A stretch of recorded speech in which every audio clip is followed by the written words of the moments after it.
Hello everybody, welcome to the channel, and I just want to do a follow-up on the audio interface for PC and smartphone. Well, mostly for the smartphone aspects. As I stated in the previous video, this device works really well. It just has a couple things I don't like compared to my audio interface from Scarlett, which has none of the issue that I'm about to refer to. Or the biggest issue I have with this, I'm going to talk about it. Sorry. Because it's kind of annoying. And that's why I'm considering returning it.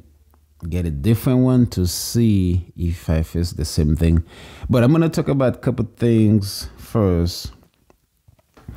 Yeah, it does. Number one, yeah, it does have the phantom power button right here. You can trigger it on and off. If I turn it off right now, you won't be able to hear me because I'm speaking right now. Hopefully you can see. You see how microphone 1 is picking up.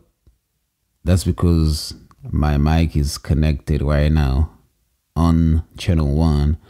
I'm going to show you my microphone real quick.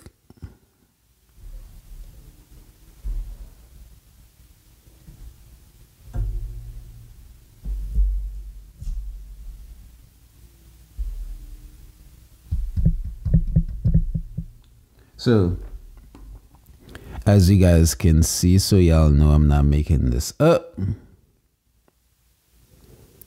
So,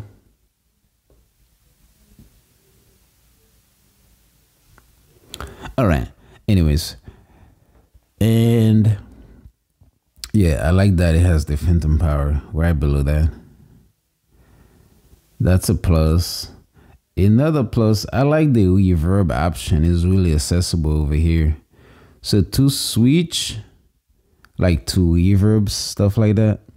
So as you can see, the EQ is activated, is on right now. So what you're gonna do, you press the FX button, hold it. You see how it highlighted? Now if you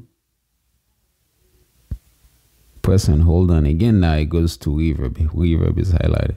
So I'm gonna switch reverb now. To switch to any of these 3 rooms, you just tap it. Since it's under the reverb now, you just tap it one time. Now it's on reverb 1, as you can hear me right now. Yeah, you see? You hear it?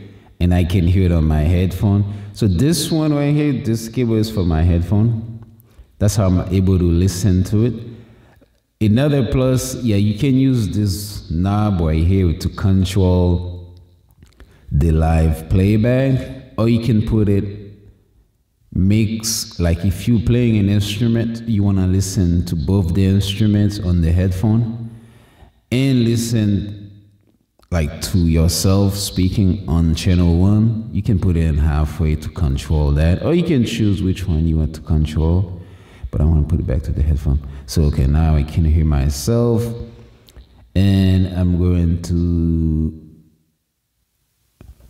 okay, lower the volume a little. Anyway, it was a little high. So I'm going to press it one more time to go to stage. Right now it's on stage. You should be able to hear, yeah, tap it. It's on stage. You should be able to hear me differently right now. I'm gonna press it again, go to hall. So now I'm on hall. Yeah, I'm in the hall, like the hallway. I'm gonna go back to room. Well, actually, you press it one more time, then it turns off all the reverb. I forgot to say that. If you press it again, now it's back to room. Basically 3 times to get on all 3 options.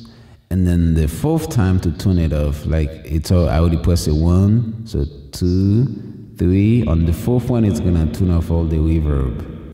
Now it's off.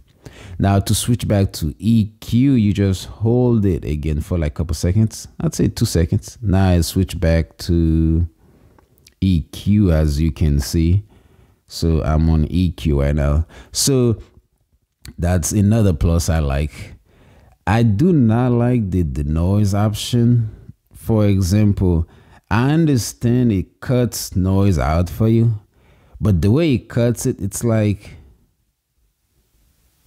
where there was gonna be noise or where there gonna be like an empty like little voice, then it's like it pre-fill it for you, or it cuts it out completely. It's like you cutting in and out.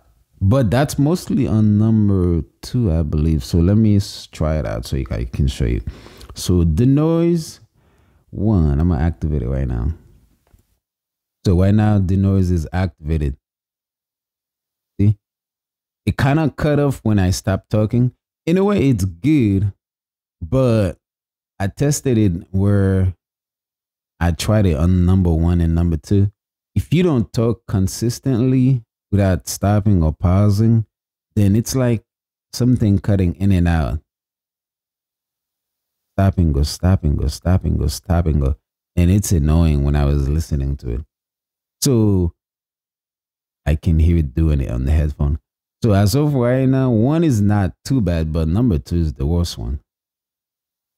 Like right now, I just took a little pause. It kind of,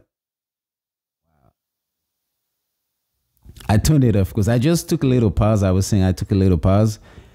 Just 1 split second, I'm trying to breathe to say something else before I even say it already. It's like it muted the mic and then it cuts out so long. And then when I start speaking, there's a little delay before it will zoom it. And then it's like it goes back in. But yeah, you have option 1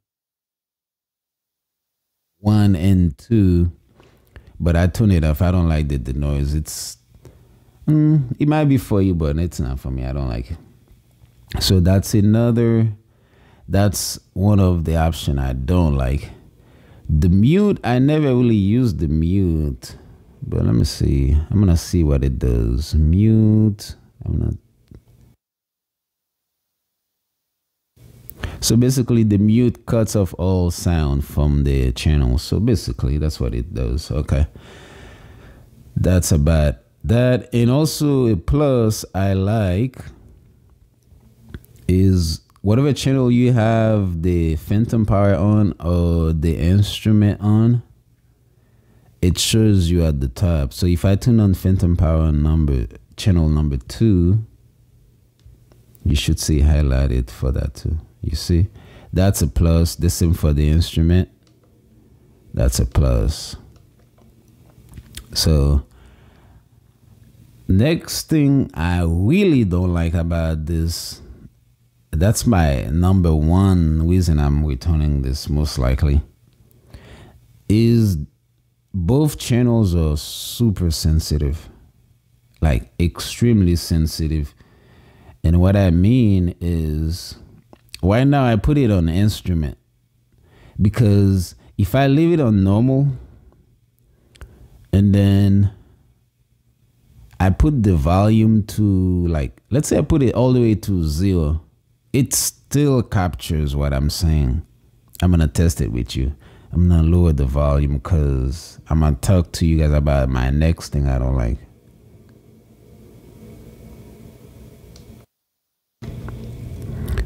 See, it's super loud right now, even though it's low. I'm going to go all the way to 0.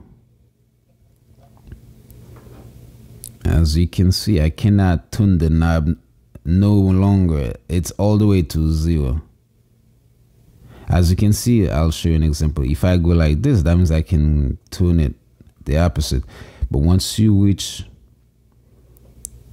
the target limit, you cannot go no further. That's exactly what that is. As you can see, you see how strong it's picking it up? I'm not even speaking that loud. That's how sensitive it is, which is not good. Because in any audio interface or audio system, once you put the volume to 0, it shouldn't pick nothing. But it's still picking up something. Like on my Scarlett, if I put the volume on my channel 1 or channel 2 to 0, it does not pick anything. Or even if you were to pick, it would be super low. If you were speaking up very low, that would be fine. but it's because it's so sensitive. Look how strong it's picking up the sound from the channel, even though it's on 0, which is too sensitive for me. I don't like that. And I can hear myself loud and clear on the headphone, even though it's on 0, which is not good. That's why I use instruments. So if I put it on instruments, you should see the sound reduce really big. As you can see, you see, it does really, you see.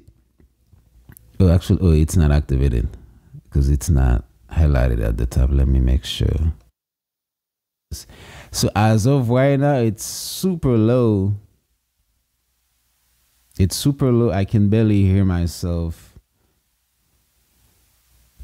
So I increase the volume now so you guys can hear me. I'm doing all these tests so you guys can see what's happening. So if you don't want those issues, then you can stay away from them. So the company didn't send this to me. I bought this with my own money. So I wanted to test it fully to let you know what's happening. And you can do record or stream at the tab, but I leave it on record. On record, certain option versus stream don't operate the same way. But anyway, I leave it on record because record works best for me. So that's my #1 reason I don't like this, because the channels are super sensitive. And I don't like that at all. So right now I have it on instrument. That's why it's not super, I'm going to increase the volume a little. Super sensitive or strong. And in the back, you got all these options. This is where you turn it on because it has a battery embedded in the system. I didn't take it apart, so I don't know where the battery is, but I believe, well, I hope you can replace it. This is where your monitor could go if you want to. You can plug in more devices. The thing I love about this one, it has a lot of user functions. Like if you have a bunch of equipments you want to use, this gives you all this ability, which is a very plus. I love that. It's just some other stuff that I really care about that I do not like. And the other one that I really don't like, I'm trying to remember. I kind of forget what I was going to say. Oh, yes, I remember. The other reason why I don't like this audio interface is there's a noise it makes that I really don't like. And I know why it makes the noise, but I just can't get rid of it. And I think part of it is because it's so sensitive. Like you'd have to put the volume super low for the system not to make that noise. Because when I go in post-production, I can hear the noise.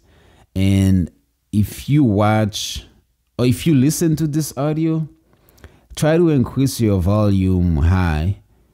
Not super high, but high enough where you can hear things.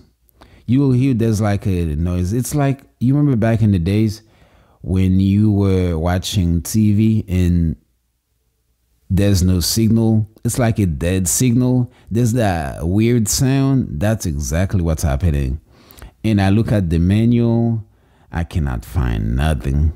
I was going to reach out to the company. I'm like, they most likely probably going to say, oh, do return it or check this setting or record on this, blah, blah, blah. And I did check online. They say it could be the channel. I'm like, the other channel does the same. It's only, this thing has 2 channels only. So, well, I can't do anything about that. But that's my other issue. Because this microphone I'm using, when I first bought it, I think I bought it for what, 200 or 300? It was pricey. And this is a great microphone. And the reason why I know it's not the microphone, because on my Scarlett, when I use it, this issue is not there at all. And plus, I don't have sensitive channel like this one where if I lower the volume to 0, it still captures it so high. I don't have that issue at all. So this thing has a lot of plus. In conclusion, it has a lot of user options. If you don't really care about the stuff I mentioned, by all means get this. And another plus I will say, if your battery is low, you can still record with it while it's charging, which is a plus, because I love that. And I've tested it and it works really well. Because actually, let me test it with you guys right now so you guys can see. So hold on, let me get the other cable and I'll show you how this works. All right, let's test this so you guys can see. My headphone got disconnected. Sorry. All right, so while I'm recording from it, and as you can see, battery is pretty, I think, well, that's not like 90 or 85 or something. So if you want to charge it in the back, there's a port for it. Let me show you. It does have the little icon for charging on port 1. Oh, USB 1. Actually, I would just say charging port because USB 1 is what I'm using per the label. Anyway, so if I plug it in, before I push it all the way, I want to show you. Watch this. You see? It's charging while I'm recording, which is a really plus. I love that. Because if you have an interface where your battery is dead and it does not let you like plug it in to charge and be able to record at the same time, that's like a negative. I don't like that. And of course, this thing captures a lot of fingerprints, as you can see on the screen. Hopefully you can see the angle. So I'll have to clean it. But overall, I would rate this 6 out of 10 because of the function that I care about that don't work the way they work on my Scarlett. But this has some other function my Scarlett don't have, which means be able to use it with my cell phone, not just a laptop or a computer. Be able to have the reverb. You can mute the mic. You got the noise on here. You got the EQ. You can use the charging cable to charge it while you're recording. This is really nice. So it has a lot of plus and a couple big negative that really I don't like. So that's all, guys. I just wanted to do this follow-up with you so you guys know what you're getting into if you want to get it, because this thing is not cheap. So if you want to get it, so now you know all of this. And I hope I talked about all the stuff you might have been wondering about. So I hope so. Oh, if you're wondering, this knob is for if you have your monitors plugged in the back. You can use this to control the volume. As you can see, it has the speaker icon on there, but mine are not connected. And I didn't really test it because I do have some sound stuff, monitors I could use, but I didn't want to test it. Anyways, and then this is where you can switch your modes. But since I'm recording, I don't really want to stop and switch it to a different mode. Hold on, I kind of increased the volume too high. Anyways, I don't want to switch to a different mode, mess up the sound, and then you can't hear me. But that's about it, guys. This thing is good. It's really good. But it has its plus and it has its negative. So there are a couple of stuff I didn't talk about, but I just wanted to focus on the useful stuff that I care about. But I don't know if you guys use all these options that I like to use, so I hope they help you guys out. So yeah, thanks for watching. I hope you guys have a good one. I hope I help you guys out. And if I did, leave a comment, leave a plus, a thumbs up. Let me know. But I will buy another one. I already have it in my cart. I was like, let me use this one last time before I buy it, and then I'll review it, see how it works, and see if I have the same issue and things like that, and then let you guys know and go from there. So thanks for watching. You guys take care. Have a good one. Bye.